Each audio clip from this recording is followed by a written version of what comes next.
Well, hi everyone. I told you the other day on my Facebook I would show you how to do high and low.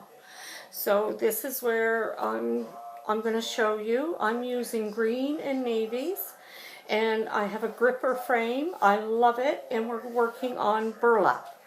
So here we go. You're going to take and you're going to bring up your tail, and you're going to start with a low loop. And what you do is bring up a high one, and it's at least twice the height as your first one. Then you bring a low loop, then a high loop, low, and then high. And this is where it gets its name, high-low. All right? And as you notice, the way I'm hooking, I actually hook, I bring it up, and I give it a little tug and pull away.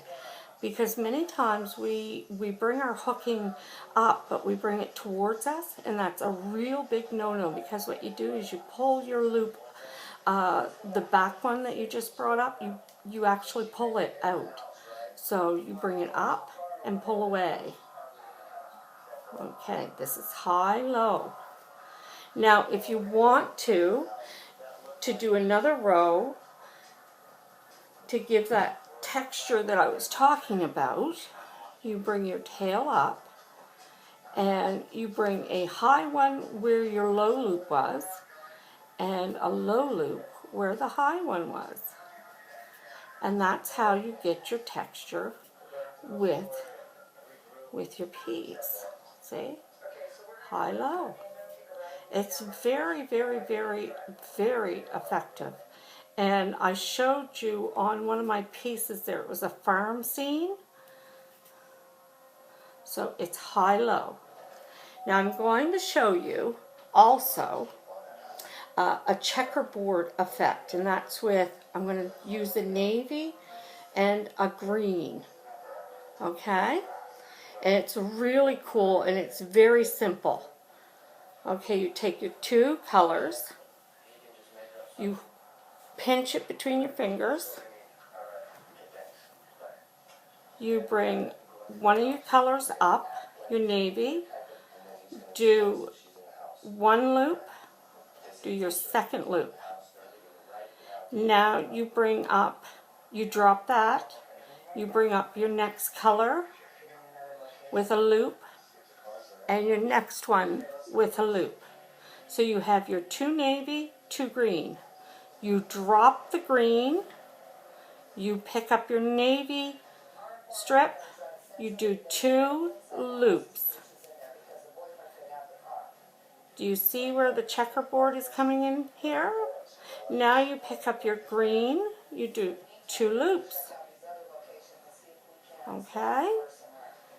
Drop the green, pick the navy up.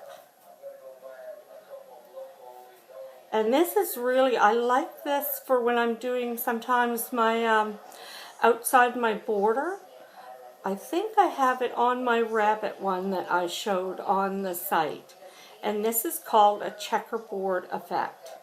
Now, if you want to do another row outside, you would do green, navy, green, navy, green, navy. I hope you enjoyed this. Now, if you want to do a yarn high-low, I would recommend you take two strands of yarn, because one strand is really fine, and this is a Briggs & Little. Okay, now let me see, I'll do it right here. You bring your tails up, and you do one loop, then come up and bring it up quite high, don't be scared. Then do a smaller loop, bring up a high loop, then do a low loop, then a high loop. See how that's going? Low loop, then a high loop. See that nice effect it's getting? Low loop. With yarn, you have to be very careful when you're pulling it up. You pull away If you pull it towards you, look what happens. So remember, when you pull your loop up, pull it away. Okay. Low loop, high loop, low loop, high loop. I hope you guys like this video. I'll see you again.